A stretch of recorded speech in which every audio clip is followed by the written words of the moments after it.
कि एक इदां दा ग्रुप होना चाहिए। ये नहीं गा कि पार्टी होनी चाहिए है।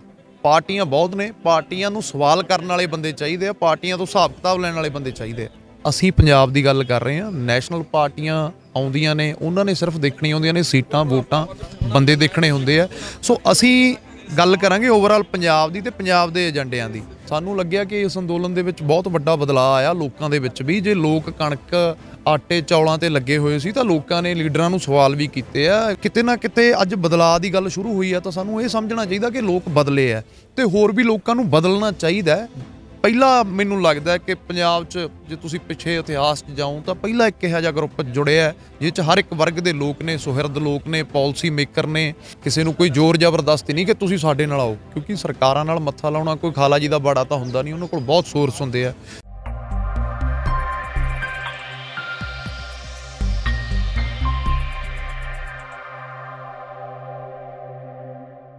ਮੰਚ ਬਿਲਕੁਲ ਤਿਆਰ ਕੀਤਾ ਗਿਆ ਜੀ ਤੇ ਇਹ ਇੱਕ ਚੰਗਾ ਮੰਚ ਹੈ। ਚੰਗੇ ਲੋਕਾਂ ਤੇ ਸੁਹਿਰਦ ਲੋਕਾਂ ਦੀ ਜਿਹੜੇ ਪਾਲਿਸੀ ਮੇਕਰ ਨੇ, ਜਿਹੜੇ ਸਰਕਾਰਾਂ ਨੂੰ ਪਾਲਿਸੀਆਂ ਬਣਾ ਕੇ ਦਿੰਦੇ ਨੇ, ਇਹ ਸਾਰੇ ਇਕੱਠੇ ਹੋਏ ਨੇ ਤੇ ਆਉਣ ਵਾਲੇ ਸਮੇਂ 'ਚ ਸਰਕਾਰਾਂ ਤੋਂ ਹਿਸਾਬ ਕਿਤਾਬ ਲਿਆ ਜਾਊਗਾ ਜੀ। ਜਿਹੜੇ ਵਾਅਦੇ ਉਹ ਕਰਦੇ ਆ, ਹੁਣ ਇਹ ਨਹੀਂ ਹੋਊਗਾ ਕਿ ਉਹਨਾਂ ਤੋਂ ਭੱਜਣਗੇ, ਉਹਨਾਂ ਨੂੰ ਉਹਨਾਂ ਦਾ ਹਿਸਾਬ ਕਿਤਾਬ ਦੇਣਾ ਪਊਗਾ।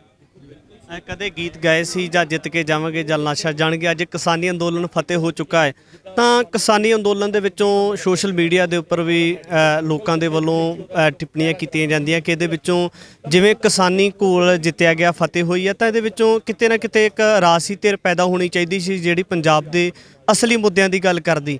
ਪਰ ਅੱਜ ਉਹਦਾ ਸਦਕਾ ਤੁਹਾਨੂੰ ਇਸ ਤਰ੍ਹਾਂ ਦਾ ਮੰਚ ਤਿਆਰ ਕਰਨਾ ਪਿਆ ਜਿਹੜਾ ਲੀਡਰਾਂ ਦੇ ਕੋਲੋਂ ਜਿਹੜਾ ਸਵਾਲ ਜਵਾਬ ਕਰੇਗਾ। ਦੇਖੋ ਲੋਕਤੰਤਰ ਹੈ ਜੀ, ਸਭ ਨੂੰ ਹੱਕ ਹੈ। ਲੋਕ ਜੇ ਇਹ ਚਾਹੁੰਦੇ ਆ ਕਿ ਇਹਦੇ 'ਚੋਂ ਕੋਈ ਪਾਰਟੀ ਨਿਕਲਣੀ ਚਾਹੀਦੀ ਹੈ ਤਾਂ ਉਹ ਲੋਕਾਂ ਨੂੰ ਅਪਰੋਚ ਕਰਨ। ਬਟ ਸਾਨੂੰ ਇਹ ਲੱਗਦਾ ਕਿ ਜਿਹੜੀਆਂ ਪਹਿਲਾਂ ਆਲਰੇਡੀ ਪੰਜਾਬ 'ਚ ਪਾਰਟੀਆਂ ਵਰਕ ਕਰ ਰਹੀਆਂ ਨੇ, ਕੰਮ ਕਰ ਰਹੀਆਂ ਨੇ, ਅਸੀਂ ਅੱਜ ਤੱਕ ਉਹਨਾਂ ਨੇ ਕੀਤਾ ਕੀ ਹੈ ਕੋਈ ਪੁੱਛਣ ਵਾਲਾ ਨਹੀਂ ਹੈਗਾ। ਜਿੱਦਾਂ ਮੈਂ ਪਹਿਲਾਂ ਦੱਸ ਕੇ ਹਟਿਆ ਕਿ ਜਥੇਬੰਦਿਕ ਢਾਂਚਾ ਜਿਹੜਾ ਅੱਜ ਵੀ ਜੇ ਜਿੱਤ ਹੋਈ ਹੈ ਦਿੱਲੀ ਦੀਆਂ ਬਾਰਡਰਾਂ 'ਤੇ, ਉਹ ਜਥੇਬੰਦੀਆਂ ਦੀ ਹੋਈ ਹੈ। ਉਹਨਾਂ ਨੇ ਫੇਸ ਟੂ ਫੇਸ ਲਿਆ ਕੇ ਗੱਲ ਯੈਸ ਨੋ 'ਤੇ ਖੜਾ ਲਈ, ਮਜਬੂਰ ਕਰਤਾ। ਜਿਹੜਾ ਸ਼ਾਸਕ ਦੁਨੀਆ ਦਾ ਸ਼ਾਸਕ ਉਹ ਸੀ ਕਿ ਜਿਹੜਾ ਆਪਦੀ ਗੱਲ ਕਹਿ ਕੇ ਪਿੱਛੇ ਮੁੜਦਾ ਹੀ ਨਹੀਂ ਸੀ।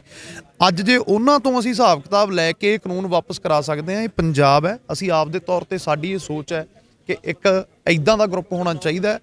ਇਹ ਨਹੀਂ ਗਾ ਕਿ ਪਾਰਟੀ ਹੋਣੀ ਚਾਹੀਦੀ ਹੈ। ਪਾਰਟੀਆਂ ਬਹੁਤ ਨੇ, ਪਾਰਟੀਆਂ ਨੂੰ ਸਵਾਲ ਕਰਨ ਵਾਲੇ ਬੰਦੇ ਚਾਹੀਦੇ ਆ, ਪਾਰਟੀਆਂ ਤੋਂ ਹਿਸਾਬ ਕਿਤਾਬ ਲੈਣ ਵਾਲੇ ਬੰਦੇ ਚਾਹੀਦੇ ਆ।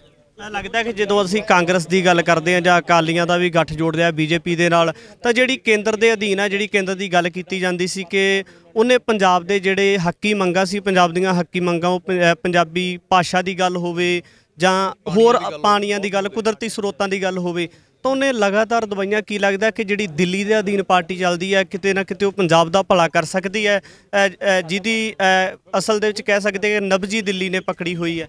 ਤੇ ਉਹੀ ਤਾਂ ਅਸੀਂ ਬਾਈ ਅਮਤੋਜ ਨੇ ਵੀ ਇਹ ਗੱਲ ਕਹੀ ਆ ਕਿ ਜਿਹੜੇ ਲੋਕ ਦਿੱਲੀ 'ਚ ਬੈਠੇ ਆ ਉਹਨਾਂ ਨੇ ਨੈਸ਼ਨਲ ਲੈਵਲ 'ਤੇ ਸਿਆਸਤ ਕਰਨੀ ਹੈ। ਹਰਿਆਣੇ 'ਚ ਜਾ ਕੇ ਉਹਨਾਂ ਨੇ ਕੁਝ ਹੋਰ ਕਹਿਣਾ, ਯੂਪੀ 'ਚ ਜਾ ਕੇ ਉਹਨਾਂ ਨੇ ਕੁਝ ਹੋਰ ਕਹਿਣਾ। ਪਰ ਗੱਲ ਅਸੀਂ ਪੰਜਾਬ ਦੀ ਗੱਲ ਕਰ ਰਹੇ ਹਾਂ। ਨੈਸ਼ਨਲ ਪਾਰਟੀਆਂ ਆਉਂਦੀਆਂ ਨੇ, ਉਹਨਾਂ ਨੇ ਸਿਰਫ ਦੇਖਣੀਆਂ ਹੁੰਦੀਆਂ ਨੇ ਸੀਟਾਂ ਵੋਟਾਂ, ਬੰਦੇ ਦੇਖਣੇ ਹੁੰਦੇ ਆ। ਸੋ ਅਸੀਂ ਗੱਲ ਕਰਾਂਗੇ ਓਵਰਆਲ ਪੰਜਾਬ ਦੀ ਤੇ ਪੰਜਾਬ ਦੇ ਏਜੰਡਿਆਂ ਦੀ। ਸੋ ਸਾਡਾ ਇਹੀ ਕੋਸ਼ਿਸ਼ ਰਹੂਗੀ ਕਿ ਹਰ ਇੱਕ ਉਸ ਪਾਰਟੀ ਨੂੰ ਜਿਹੜੀ ਇਹ ਦਾਅਵੇਦਾਰੀ ਪੇਸ਼ ਕਰੂਗੀ ਕਿ ਅਸੀਂ ਹੱਲ ਕਰਾਂਗੇ, ਅਸੀਂ ਉਹਨੂੰ ਸਵਾਲ ਜਵਾਬ ਕਰਾਂਗੇ। ਪਹਿਲਾਂ ਪੰਜਾਬ ਦੀਆਂ ਰਵਾਇਤੀ ਪਾਰਟੀਆਂ ਦੀ ਗੱਲ ਕੀਤੀ ਜਾਂਦੀ ਸੀ, ਉਹਨਾਂ ਨੂੰ ਲੋਕਾਂ ਨੂੰ ਛੋਟੇ ਲਾਲਚ ਦਿੱਤੇ ਜਾਂਦੇ ਸੀ। ਕੋਈ ਕਣਕ ਦਾ ਦਿੰਦਾ ਸੀ, ਕੋਈ ਆਟੇ ਦਾਲ ਦਾ ਦਿੰਦਾ ਸੀ। ਹੁਣ ਤੀਜੀ ਧਿਰ ਵੀ ਪੈਦਾ ਹੋ ਚੁੱਕੀ, ਉਹਦੇ ਵੱਲੋਂ ਵੀ ਲਾਲਚ ਦਿੱਤੇ ਜਾ ਰਿਹਾ।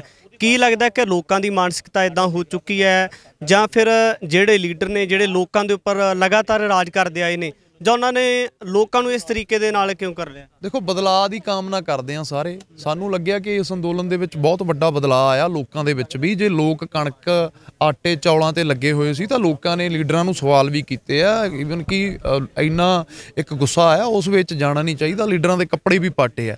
ਬਟ ਜੇ ਕਿਤੇ ਨਾ ਕਿਤੇ ਅੱਜ ਬਦਲਾਅ ਦੀ ਗੱਲ ਸ਼ੁਰੂ ਹੋਈ ਹੈ ਤਾਂ ਸਾਨੂੰ ਇਹ ਸਮਝਣਾ ਚਾਹੀਦਾ ਕਿ ਲੋਕ ਬਦਲੇ ਆ ਤੇ ਹੋਰ ਵੀ ਲੋਕਾਂ ਨੂੰ ਬਦਲਣਾ ਚਾਹੀਦਾ। ਇਹ ਸਾਰਾ ਕੁਝ ਨਿਰਾਪੁਰਾ ਪ੍ਰੈਸ਼ਰ ਗਰੁੱਪਾਂ ਤੇ ਜਾਂ ਪਾਰਟੀਆਂ ਤੇ ਵੀ ਡਿਪੈਂਡ ਨਹੀਂ ਕਰਦਾ। ਲੋਕਾਂ ਨੂੰ ਵੀ ਪਹਿਲ ਕਦਮੀ ਕਰਨੀ ਚਾਹੀਦੀ ਹੈ, ਜਿਹੜੀ ਕਿ ਲੋਕਾਂ ਨੇ ਹੁਣ ਕੀਤੀ ਹੈ ਇਸ ਅੰਦੋਲਨ ਦੇ ਵਿੱਚ। ਦੇਖੋ ਸਾਰੇ ਤਾਂ ਨਹੀਂ ਹੁੰਦੇ, ਜੇ ਆਪਾਂ ਕਹਿ ਦਈਏ ਕਿ ਕੁੱਲ ਦੁਨੀਆ ਬਦਲਾਅ ਦੀ ਗੱਲ ਕਰੂਗੀ, ਥੋੜ੍ਹੇ ਬੰਦੇ ਹੁੰਦੇ ਆ। ਕਾਫਲੇ ਹੌਲੀ ਹੌਲੀ ਤੁਰਦੇ ਜਾਂਦੇ ਆ ਤੇ ਕਾਫਲੇ ਵੱਡੇ ਹੁੰਦੇ ਜਾਂਦੇ ਆ। ਹੁਣ ਇਹ ਇੱਕ ਪਹਿਲਾਂ ਮੈਨੂੰ ਲੱਗਦਾ ਹੈ ਕਿ ਪੰਜਾਬ 'ਚ ਜੇ ਤੁਸੀਂ ਪਿੱਛੇ ਇਤਿਹਾਸ 'ਚ ਜਾਓ ਤਾਂ ਪਹਿਲਾਂ ਇੱਕ ਇਹੋ ਜਿਹਾ ਗਰੁੱਪ ਜੁੜਿਆ ਜਿਸ 'ਚ ਹਰ ਇੱਕ ਵਰਗ ਦੇ ਲੋਕ ਨੇ, ਸੁਹਿਰਦ ਲੋਕ ਨੇ, ਪਾਲਿਸੀ ਮੇਕਰ ਨੇ, ਸਪੋਰਟਸਮੈਨ ਨੇ, ਕਲਾਕਾਰ ਨੇ। ਇਹ ਪੰਜਾਬ ਦੇ ਹਿੱਤਾਂ ਦੀ ਗੱਲ ਕਰਨਗੇ, ਪੰਜਾਬ ਦੇ ਮੁੱਦਿਆਂ ਦੀ ਗੱਲ ਕਰਨਗੇ ਤੇ ਉਹਨਾਂ ਦਾ ਸੋਲਿਊਸ਼ਨ ਵੀ ਤੁਹਾਨੂੰ ਦੇਣਗੇ। ਪੰਜਾਬ ਦੇ ਉੱਪਰ ਜਿਹੜੀਆਂ ਕਾਬਜ਼ ਰਾਜਸੀ ਧਿਰਾਂ ਸੀ ਉਹਨਾਂ ਨੇ ਪਹਿਲਾਂ ਪੰਜਾਬ ਨੂੰ ਇਨਸਾਫ ਨਹੀਂ ਦਿੱਤਾ, ਚਾਹੇ ਉਹ ਤਮਾਮ ਮਸਲਿਆਂ ਦੀ ਗੱਲ ਹੋਵੇ, ਤਾਂ ਕੀ ਲੱਗਦਾ ਕਿ ਹੁਣ ਜਿਹੜੀ ਤੁਸੀਂ ਇੱਕ ਏਜੰਡਾ ਲੈ ਕੇ ਆਏ ਹੋ, ਜਿਹੜੇ ਰਾਜਸੀ ਪਾਰਟੀਆਂ ਨੂੰ ਸਵਾਲ ਜਵਾਬ ਕੀਤੇ ਜਾਣਗੇ, ਉਹਨਾਂ ਦਾ ਵਿਰੋਧ ਕੀਤਾ ਜਾਏਗਾ, ਲੱਗਦਾ ਕਿ ਹੁਣ ਤੁਸੀਂ ਸਕਸੈਸਫੁਲ ਹੋ ਸਕਦੇ ਹੋ? ਦੇਖੋ, ਦੁਨੀਆ ਆਸ ਤੇ ਟਿਕੀ ਹੈ ਜੀ। ਪੋਜ਼ਿਟਿਵ ਰਹਿ ਕੇ ਅਸੀਂ ਇਹ ਗਰੁੱਪ ਬਣਾਇਆ, ਬਹੁਤ ਜਣਿਆਂ ਤੋਂ ਕਮਿਟਮੈਂਟਾਂ ਲਈਆਂ ਨੇ ਕਿ ਭਾਈ ਕਿਸੇ ਨੂੰ ਕੋਈ ਜ਼ੋਰ ਜ਼ਬਰਦਸਤੀ ਨਹੀਂ ਕਿ ਤੁਸੀਂ ਸਾਡੇ ਨਾਲ ਆਓ, ਕਿਉਂਕਿ ਸਰਕਾਰਾਂ ਨਾਲ ਮੱਥਾ ਲਾਉਣਾ ਕੋਈ ਖਾਲਾ ਜੀ ਦਾ ਬਾੜਾ ਤਾਂ ਹੁੰਦਾ ਨਹੀਂ। ਉਹਨਾਂ ਕੋਲ ਬਹੁਤ ਸੋਰਸ ਹੁੰਦੇ ਆ, ਚੰਗਾ ਮਾੜਾ ਚੀਜ਼ਾਂ ਤੁਹਾਡੀ ਇਮੇਜ ਹੀ ਡੈਮੇਜ ਕਰ ਦੇਣਗੇ, ਤੁਹਾਡੇ ਤੇ ਇੱਦਾਂ ਦਾ ਬਲੇਮ ਕਰਨਗੇ।